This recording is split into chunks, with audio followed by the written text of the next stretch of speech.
Salutations, this is Grim Devel. It's been quite a while since my last update video. It's been over a year. I guess it was last March, and it is now in the middle of June, of the following year. And I hadn't intended for it to be this long before another update video. I thought I would kind of show you my new office, and here it is behind me. Um, but there was nothing in the past year that I felt was that remarkable about the growth of the channel or changes or anything like that that I felt merited an update. Um, and then recently, really the past 3 weeks, with everything happening in this country, and which has kind of trickled into the whole world a bit, um, I thought it was time for an update video. Although it's not really about my channel so much. I felt like uh, I should take this opportunity in this moment to say something about what's going on, which you might find a little strange. Why this? I have a Let's Play channel. This is a Let's Play channel. We play games, um, which a lot of people that do this sort of thing try to stay away from controversial topics. I've never done that. If you've been on my Discord server, you know that we have a politics channel, a religion channel, and I've tried to kind of talk about these things a little bit in some of my videos, but it's still a Let's Play channel. So why, as someone that has a channel on YouTube that plays games, why do I want to say anything here?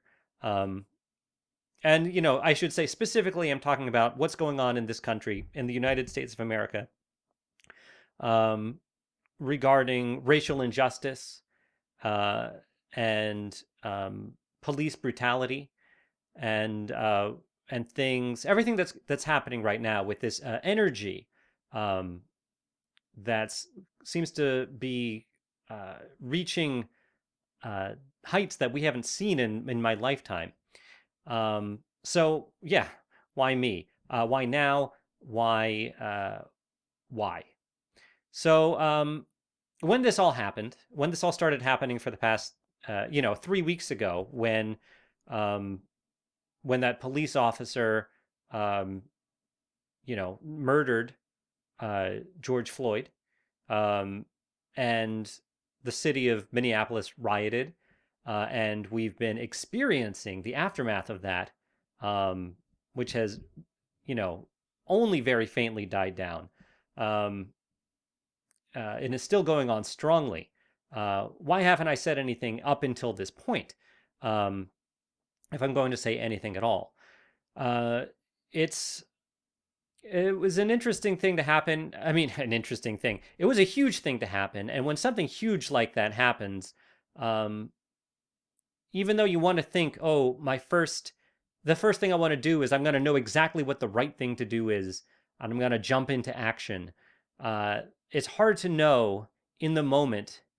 I mean, maybe it's not hard for some people, but it's hard for me in the moment to be so 100% sure what the right thing I should do is and have the self confidence and self assurance that what I am going to be doing is the right thing. Um, and that can be a good thing. It can also be a paralyzing and crippling thing. Um, so you can take this in a good way or a bad way. But for the past, the first thing I did was I listened. Um, and I think that's a good thing. Uh, I I try not to be reactionary. Um, I hope that if I'm in the moment, in that kind of situation where real physical action I can take can make a huge difference, a positive change, that I would know to do that. But it's it how do you know yourself? How well can you know yourself if you've never been in a fight, right?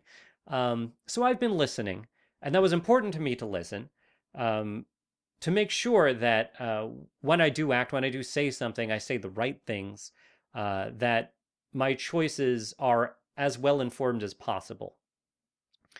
Um, and then after I've listened, I kind of realized uh, this is a moment in history where we have this great potential that's built up. And we, not just me, but all of us, should not let these moments of potential action pass us by. We all, we need all of us, we need everybody to help change what's going on in the world, to help change things for the better. Um, and so, even though I'm just a lowly gamer on YouTube, um, what can I do? What can I do? I have a platform. It's not a huge platform. I have like 1,500 subscribers around there at the time of this recording. And that's not nothing. It's not nothing. There are people that I can reach. Um, and it's important. It is important that I reach out to whomever I can reach out to. Um, it's important to reach out because I'm not a person of color, and it's important that people um, hear these things from someone who is not a person of color. Um, not speaking to people of color that are experiencing this racial injustice and know all too well, but to but to my demographic peers that can hear me say these things, know that there are other people that feel this way, that it's okay to feel this way, and that it's the right thing to do. It's important for me to speak out also because I'm a believer. I'm a believer in God and in Scripture. Um, and it's important to me that when there's injustice being done, to speak out against it. Um, we should uh, we should love justice and mercy. And and so here I am doing what I can, saying what I can. I've been thinking about this. Um, so what's going on? Uh, we've reached a boiling point in this country. You know, which has come to a head in the past 3 weeks with, like I said, the murder of George Floyd. Um, Not long before that was the murder of Ahmaud Arbery as he was jogging down the street. Since then or before then, we had the murder of Brianna Taylor, who was just asleep in her home. And these are just like the biggest examples. It seems like almost every day there's someone else, another um, Black American who's murdered um, unjustly I mean, murder is unjust, murdered by people with authority. And Traditionally in this country, those people, when they have done these things, when they have committed these acts of murder, have gotten away almost without consequence because of protections around the police, because of the unions, the police union, because of a police culture that has persisted in this country, and the political backing of those police. Um, and I think that we can, we're at a time now where I feel like we can actually make real change. Um, there have been a lot of talks about defunding the police. Some people are calling for the abolition of police. And whatever you think about those things, whether you think, oh, that's a terrible idea, or any of these things are terrible ideas or good ideas, they're attempting this now in Minneapolis to defund the police. I think it was just yesterday that the police chief there left the police union, which is a huge deal. The police union is a very scary organization that you do not want to be on their bad side. And the police force there have stood up to the union and saying, we are not going to belong to the police union again until we can renegotiate the contract and real change is done. And when police can be held accountable for their actions, because sometimes you see a lot in this country where a police chief or a police agency will try to punish officers that have done wrong, and then the union steps in and undermines them, and then nothing ends up happening.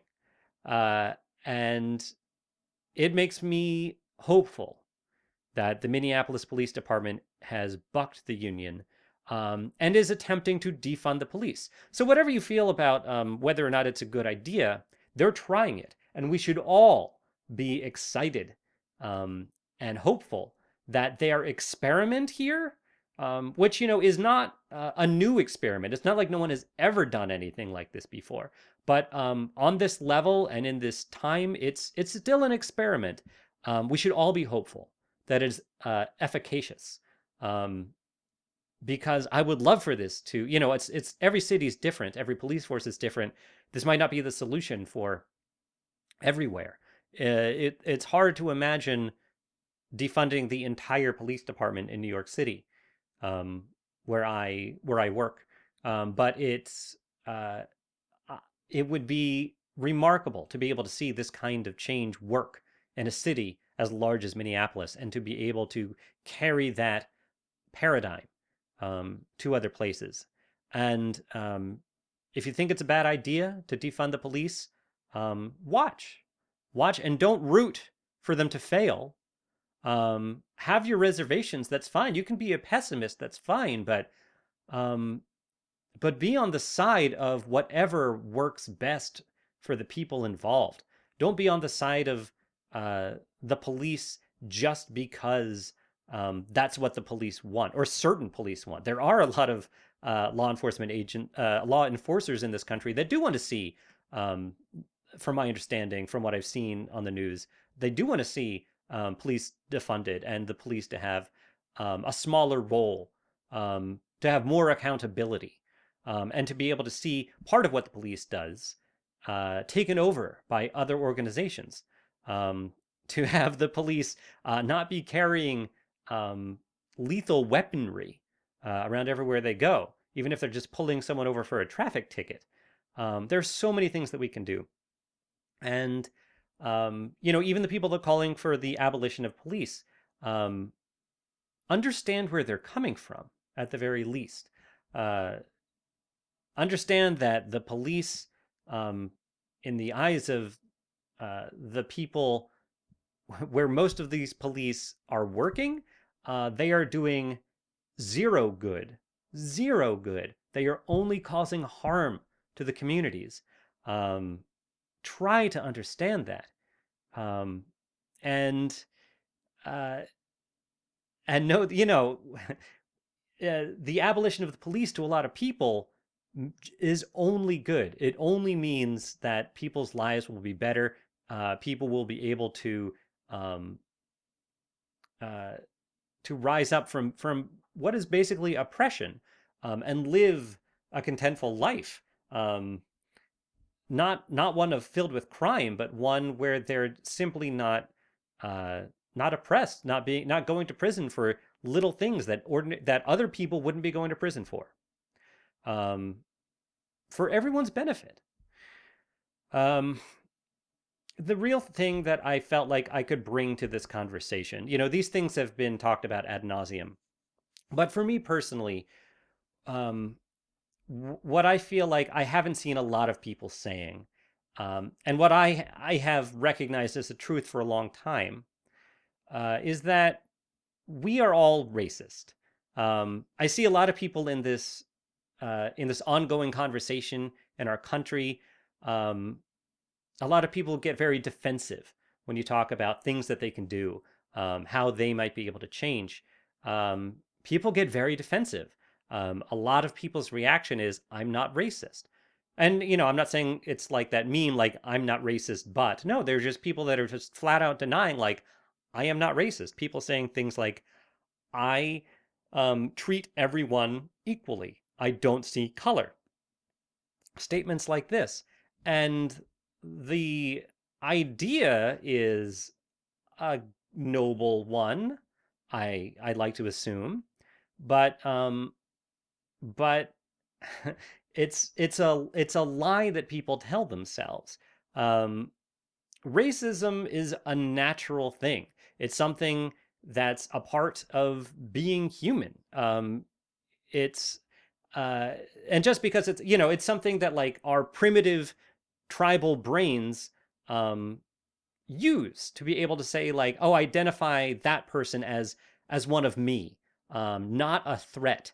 And people that don't look like me, they're going after my resources, uh, and I need to be careful. Like this is stuff that like before we had civilization, our little lizard brains, like this is how we got along and survived. Um, there's a reason it's there, but just because it's a natural thing doesn't mean that it's not something that we should fight against. Human beings have lots and lots of natural inclinations that are bad. They are bad impulses. We know this. It's not like we haven't ever, you've gotten angry. And in your anger, you've probably felt like hitting someone. It doesn't mean that was the right thing to do. Um, just because you see $20 sticking out of someone's pocket doesn't mean that it's, even though you have a desire to grab it and take it as yours because you want it, doesn't mean that it's the right thing to do. You fight against those instincts because, and whether your morality is like mine, whether it's scripturally based, or whether you're a secular humanist, or even if you're an egoist and you think that morality is just a social construct based, that exists just so you can feel good in uh, in in the society that we live in, it doesn't really matter. The end result is the same. You There's something telling you not to um, not to give in to those baser instincts. Racism is one of those baser instincts, and we all have it. We just do. Everybody of every race has racist instincts. Um, I recently watched the entire, and this is a little more grim de Vell than the rest of this has been, but I recently watched all of the Clone Wars series, the animated Star Wars Clone Wars series, and I finished the entire thing, and I keep in all of this, I keep coming back to this episode. It's episode 12 in season 6. It's called Destiny, and in this episode, Yoda, he's gone on this journey. He's kind of snuck out of the Jedi Temple, and he's gone on this journey, having heard the voice of Qui-Gon Jinn, who has since passed, and he's looking for answers for secrets of life and death, or life after death, really.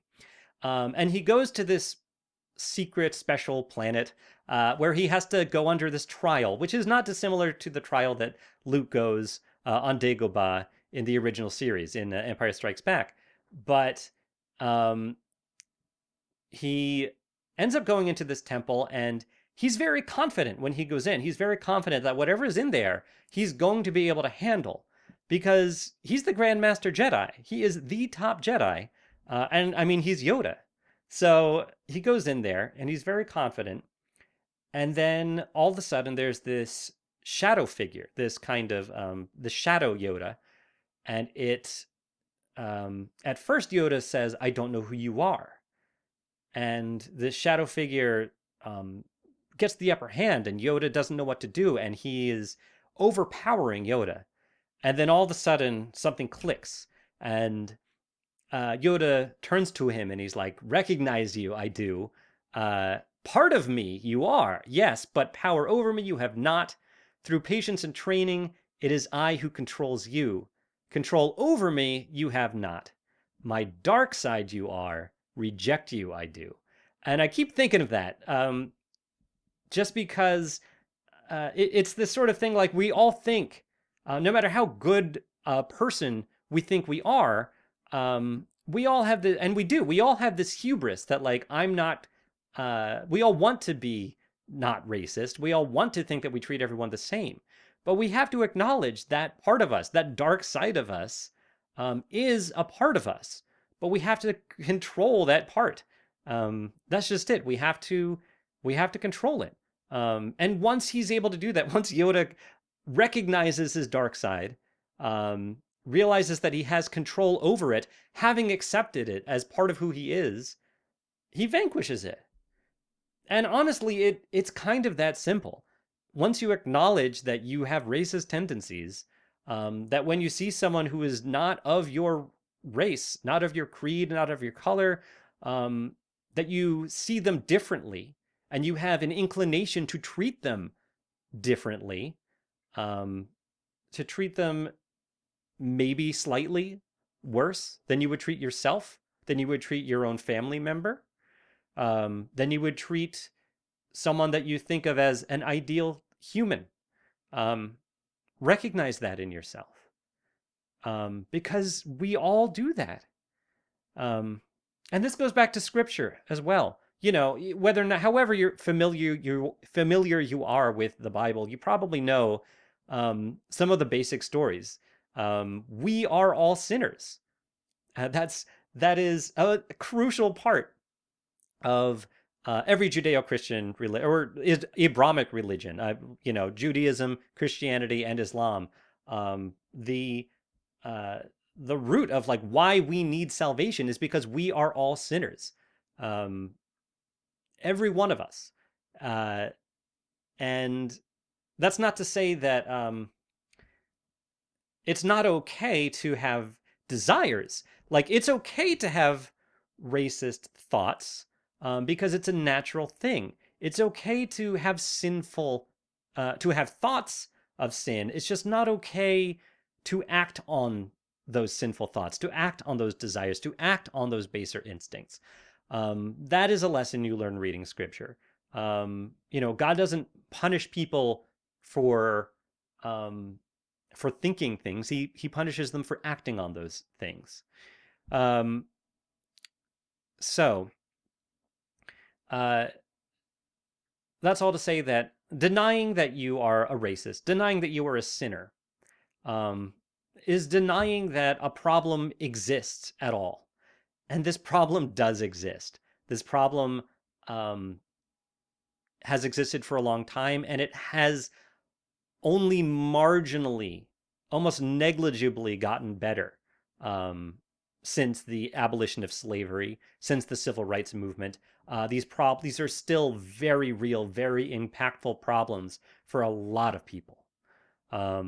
They still exist. And if you're denying that, you're not just lying to them, you're lying to yourself. You are Yoda, not accepting that your own dark side. And that's a huge problem.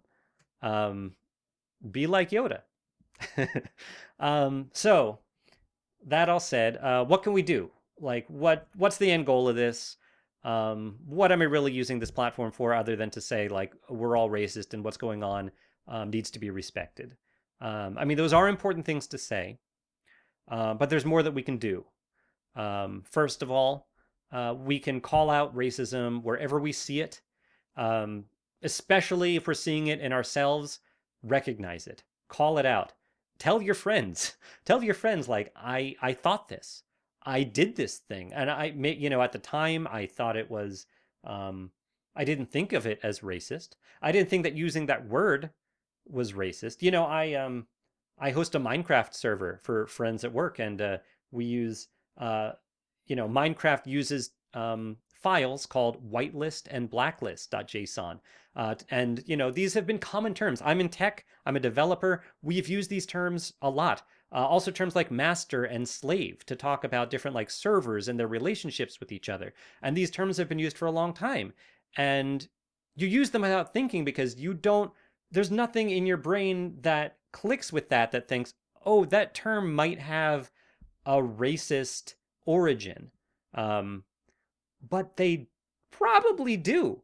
At my company, because of all this, we've been eliminating all of that language from all of our code bases wherever possible, and changing, the word blacklist to block list, or whitelist to access list. And it's not like it's a pain to do. It's easy. And you can do that. You can just call that out. And, a lot of people complain about PC culture, that, why do we have to change our ways? Why do we have to be so careful about what we say? Because don't be a jerk. That's why. Because it hurts someone's feelings. It makes someone feel bad. Maybe really, really bad. Maybe it strikes them down to their core and shakes them in a way that reminds them that people think of them as less than human. And their ask of you is so small to just not say a word, to use a different word. Just do it. It's really easy. You can be be a mensch. Just be a mensch. Just don't say those words. It's not going to be the end of you or your culture. You can still make jokes. It's fine. Just respect people's feelings. Respect them as human beings. Um, and I think that brings me to the second point of what we can do is give Black, Indigenous, and people of color, or for that matter, any disenfranchised group that claims that they are being oppressed, give them the benefit of the doubt. When they say that they are being oppressed, when they say that something happened, that something is a problem, actually listen to them. Actually believe that what they're saying is true, that these problems do exist, and ask, how can you help? Maybe it's just by listening. Maybe it's just by talking about this sort of thing in a way that pervades through day-to-day conversation, so it becomes a part of our culture. But give them the benefit of the doubt. Listen to them. And lastly, don't fear radically changing how things work. People have so much anxiety about stuff like defunding the police because they're terrified of their imaginations run away with them. And it's understandable. It's understandable to fear change. We all fear change, but it's it's okay, and it's okay to fear change as long as you're also recognizing that change is good, or it can be good if it's done in the right way. And sometimes, like in this case, change cannot be gradual. We've tried gradual change. We've tried police reform. All these things that the police are doing are being called out on now, finally. These things have already been illegal. It's not like we can just pass a law and say, oh, well, now they're not allowed to do that anymore. They already weren't. That's not the problem. These reforms have already been made and they didn't take. So more radical change has to take place, and that's okay. You can be trepidatious about it, but be optimistic. Try to make the change the best change it can be. As long as, this is the one caveat, as long as that radical change does not hinge on a singular authority. That's where you get into trouble. That's why Soviet communism was bad. That's why, that's why Nazi Germany was bad. Like, these were radical changes, but they hinged on a singular authority. We are still a democracy here. These changes have to truly be of the people, and we cannot empower someone else to solve these problems for us. These are our problems, and we have to be part of the solution. And we cannot, in our radical changes, we cannot give authority away to people who might be able to use that authority to oppress us.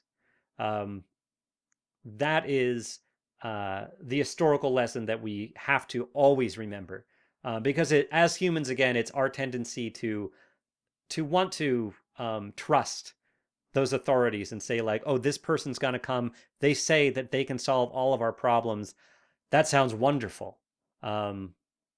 This person has my back. That doesn't work out. It doesn't work out.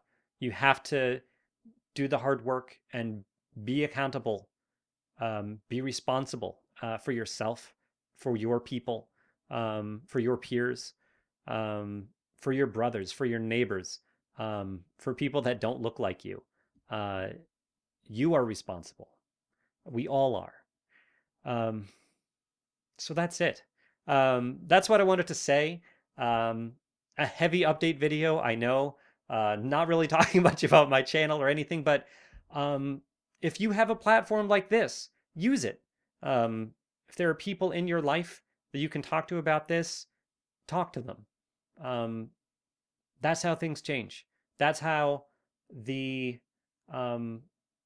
the the spirit of the time changes. Um, and I love talking about these things. This is obviously not all there is to say about this. This is the start of a conversation. Join me in my Discord channel. There's a link to it on the banner on my page. You can leave comments, but I would love to talk more about this and this sort of thing. And also, as a gamer, acknowledging that I am, a person, a human being that has tendencies to be racist sometimes.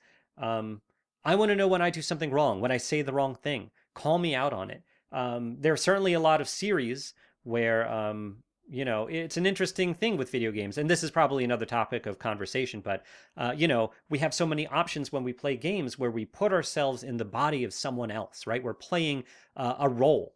And I like to sometimes play, you get to choose when you play characters, you get to choose your skin tone, your gender. And I like to try uh, changing things. I like to play characters that don't necessarily look and sound like me. And I do the same thing with like when I'm playing tabletop games like Dungeons and Dragons and Pathfinder. Like, um, I try hard to play characters that are not like me. Um, and maybe people can I can see how people could see that and say like, what you're doing isn't respectful to people that are actually like that. Um, while I think maybe I'm doing something to open my mind up, um, maybe not everyone sees it that way. Maybe someone sees it as being offensive. Um, I don't know. These are good topics of conversation that I would love to continue having. Um, Maybe even in a style that's more suitable for this channel as a Let's Play channel.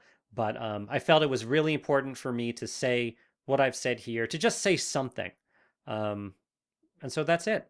Um, Black Lives Matter. Um, and change needs to happen with the police in this country, with criminal justice in this country. Um, and I hope you'll stand with me in that. And if not, I hope you'll at least keep an open mind and continue a conversation. Um, I really enjoyed having this conversation with you today. And I'll see you next time. Bye, everybody.